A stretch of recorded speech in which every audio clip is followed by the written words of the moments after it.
আমেরিকাতে একটা স্টেট আছে ম্যাসাচুসেট। এই ম্যাসাচুসেট জেনারেল হসপিটালে একজন পৃথিবী বিখ্যাত সাইকিয়াট্রিস্ট বসে, মনোবিজ্ঞানী, নাম হচ্ছে প্রফেসর হারবার্ট বেনসন। এই হারবার্ট বেনসন উনিও ওনার সব রুগীদেরকে দিয়ে একটা ফর্ম পূরণ করায়। সেখানে উনি কিছু কোশ্চেনার ছুড়ে দেয়, প্রশ্ন করে আর উত্তর নেয়।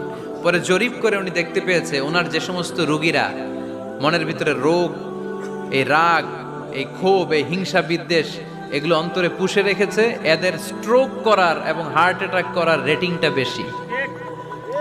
এরা মেন্টাল স্ট্রেসে ভোগে বেশি। আর যারা সহজে ক্ষমা করে দেয়, মাফ করে দেয়, এদের মধ্যে এই রোগ বালাই নাই। যেরকম সুবহানাল্লাহ। এজন্য আল্লাহ বললেন মুত্তাকিনদের ৩ নাম্বার বৈশিষ্ট্য, মুত্তাকিনরা আল্লাহর কাছে যেমনি ক্ষমা চায় তারা নিজেরাও অন্যদেরকে তেমনি ক্ষমা করে দেয়। ওয়াল আফিনা আনিন নাস। আজকে থেকে আমরা মানুষের